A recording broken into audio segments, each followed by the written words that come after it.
Mission sequence start. 10, 9, 8, 7, 6, 5, 4, 3, 2, 1.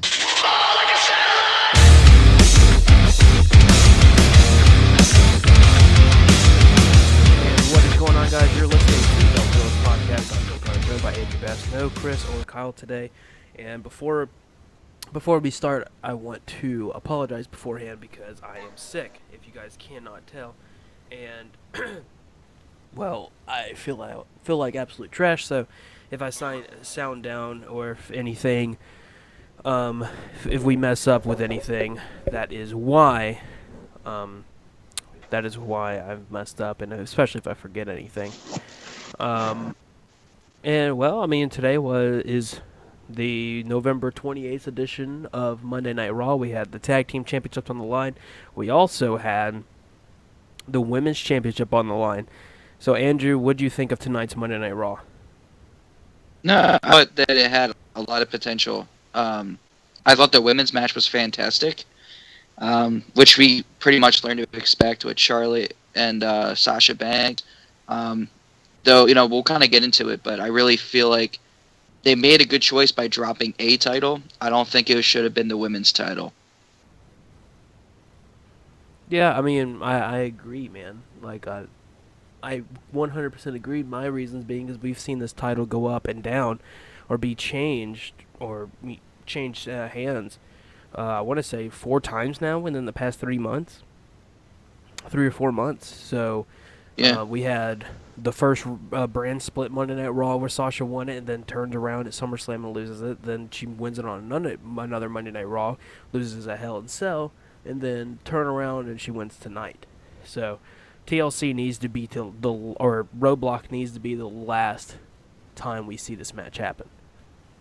Yeah, I 100% agree. And, it's a shame, too, because we're not really knocking, Sasha Banks for winning. I mean, I'm glad Sasha won because I'm a fan of Sasha Banks, but like when you look at how many times this title has changed hands and how short it's been since it's changed hands, it's like musical championships going on here. It's almost to the point where it's kind of aggravating, and it's like I texted you earlier. I said, how could you have the best women's division in the WWE with the best matches day in and day out, only to have a championship that means absolutely nothing compared to the other brand?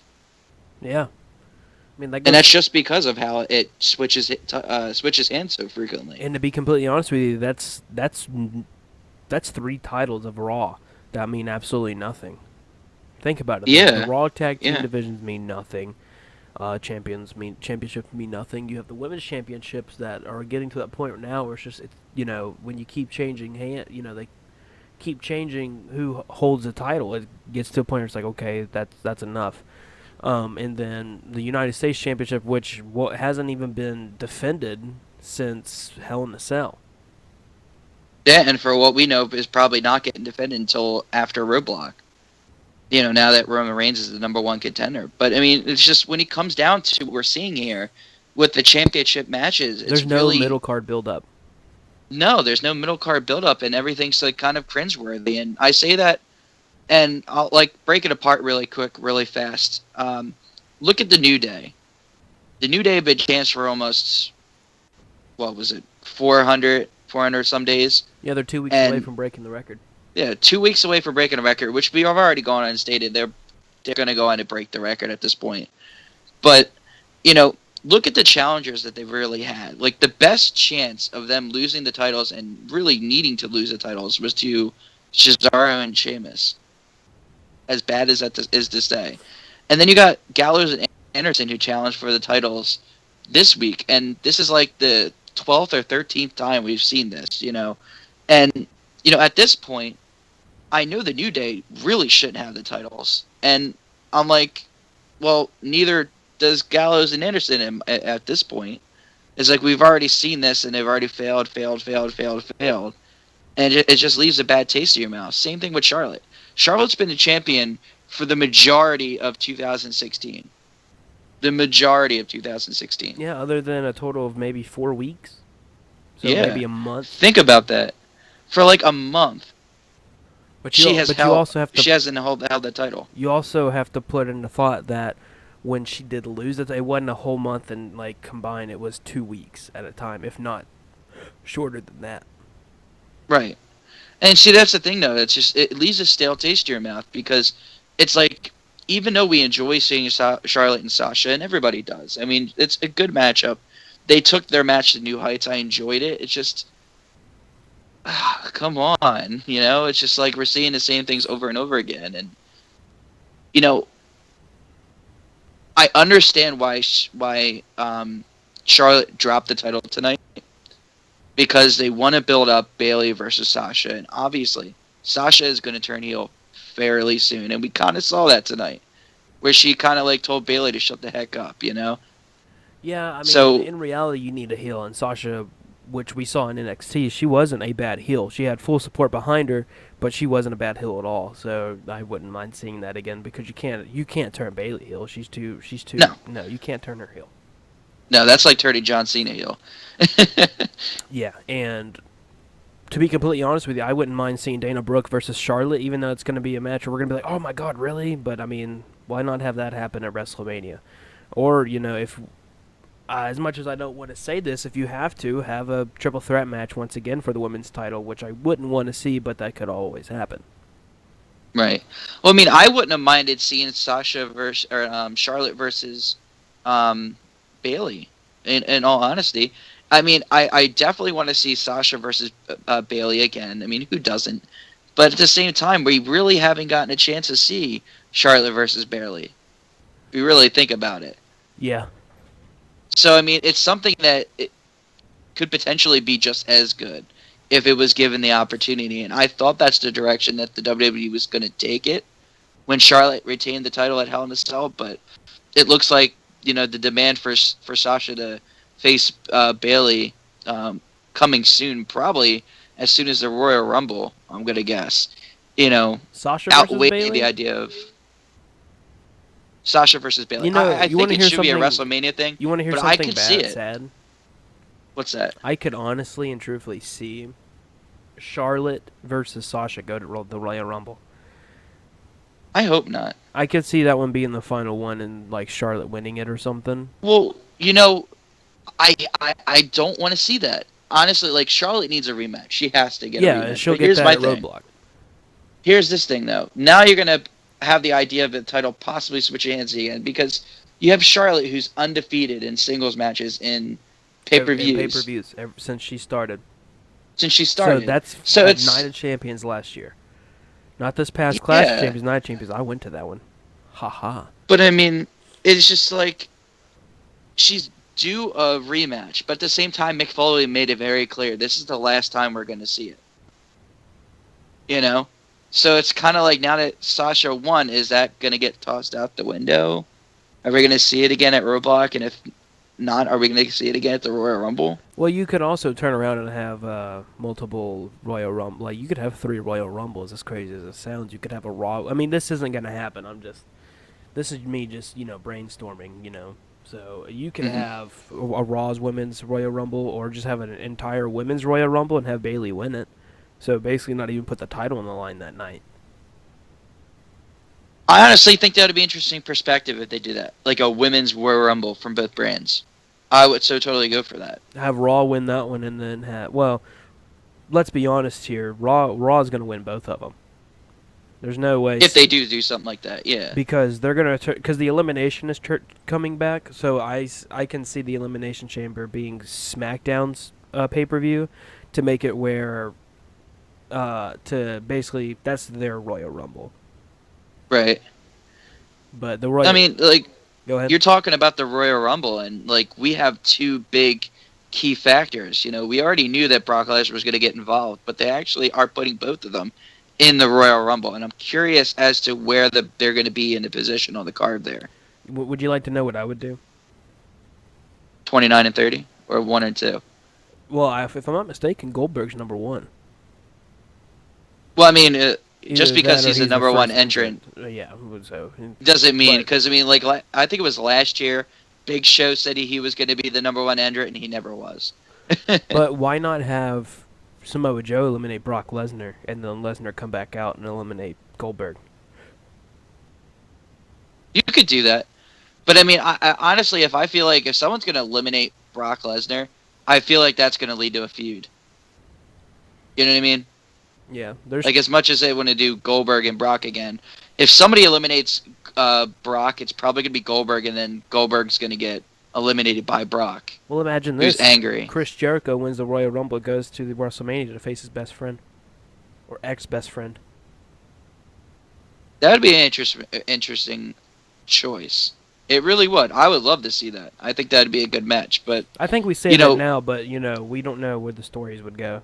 So I mean, well, yeah, it's but I mean, raw. there's a lot of time until WrestleMania, so it's kind of like Chris Jericho, and you got to understand, like, is his commitment coming to an end? Is he going to go back to his band, before WrestleMania, or is he going to hang in there till WrestleMania? I don't. I mean, think, I've heard rumors about it all the time, where he's going to win the United States Championship. So it's Yeah, I like, saw that today. eh, I don't. eh. I don't see Roman Reigns winning at Roadblock. I don't. I think they're fighting, so to speak, right now, and I think Chris Jericho helps Kevin Owens win at Roadblock 100%. You think he's still going to get involved Yeah, in turn around and he's like, haha, in the we're favor? still here, blah blah blah. He's still my best friend, and then it turns from there. I could definitely see it. I don't think it's profitable for Roman Reigns to walk out as champion. I don't. Neither do Especially I. when he's not defending his United States title. And you know what makes it even worse? You talked about how there's 3 useless titles in Raw.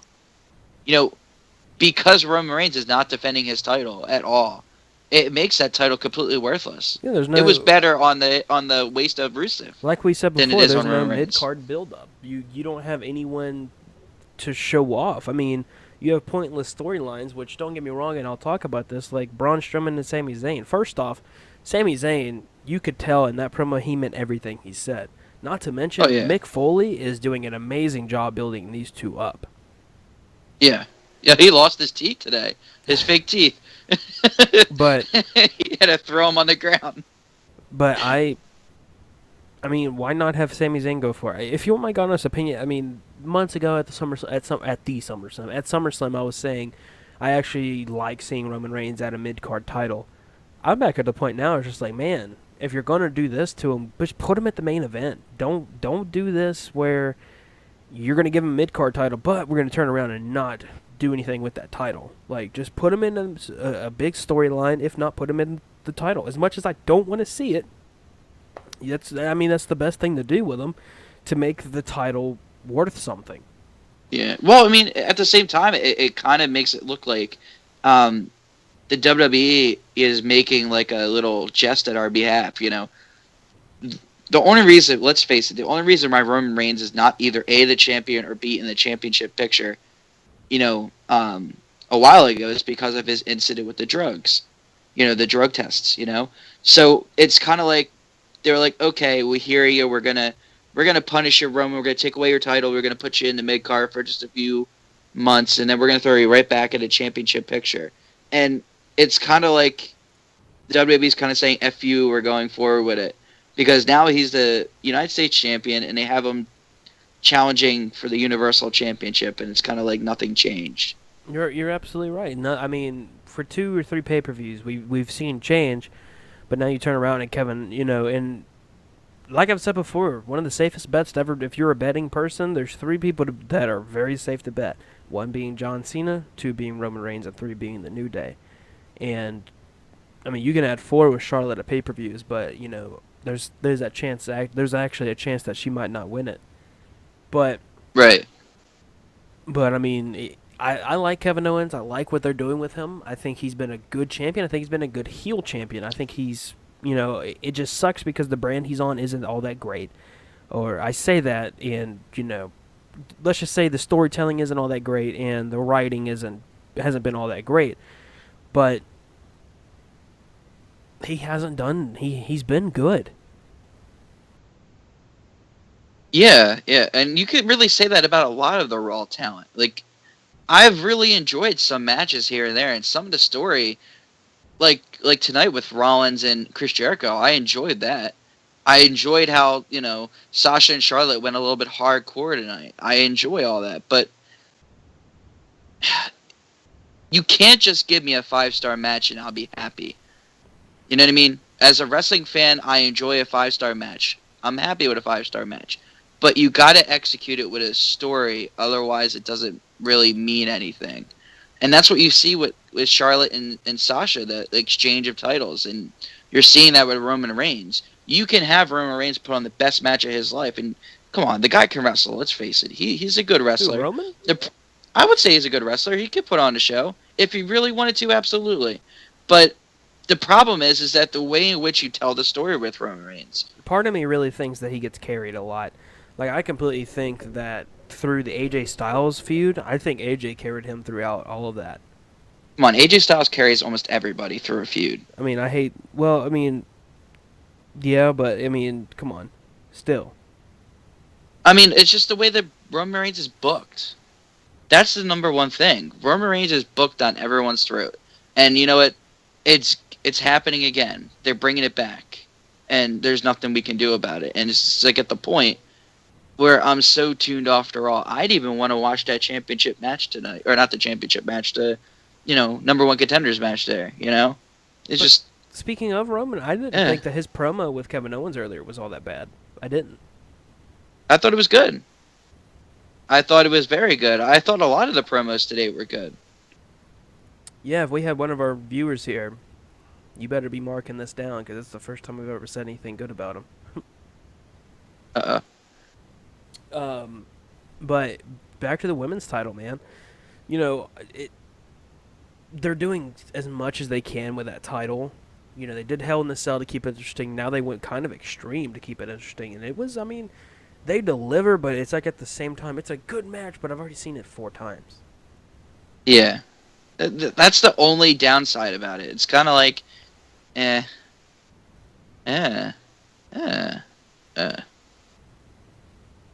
It's like, ooh, I get to see this. Ooh, it's getting a little bit better. Ah, but we've already seen this. Can we move on to another feud? And I don't. Here's the problem. This is where you have a problem when it comes to your booking as a promotion. If you find yourself asking this question, what is worse, Charlotte having the title for another week, or Sasha winning it for winning a title for the 3rd time, while there's been like a 4th title change in the last 3 or 4 months? It's a big, huge question. Like, what is worse at this point? And the answer is yes and no. Both are worse. It's like you can't really pick a bright side out of either. Yeah. I think we should start wrapping it up. I mean, again, this is going to be a shorter show because of the fact that, to be completely honest with you, I'm feeling awful. I would give this one a 4. I think I'd give this show a 4 at most. I still think that the 3 hours are killing the show. I mean, you get points where it's like you're super invested in it, but then there's like an hour and a half where you're just like, okay, Is it done yet? I'm going to stare at my phone for a while. And one thing I always hate is the fact that they throw in 4 commercials. Especially in title fights. They throw in 4 commercials. Yeah. That's just outrageous. But before we do go, we are going to be doing Next Big Thing this Thursday. And, actually, no, I can't do it this Thursday. We'll have to do it Friday. I have some family stuff going on. So, we're going to be having 205 added with Next Big Thing, including with the NXT shows. So we will not be including 205s in our SmackDown shows. So we will be going live tomorrow also, right after SmackDown. So 10 o'clock Eastern tomorrow. And then Friday we'll be going with Next Big Thing, Saturday keeping it real. And then this Sunday we'll be live with the prediction show of TLC and obviously the results and what we think. So for Andrew, I'm Blake Carter, and until next time, Peace out.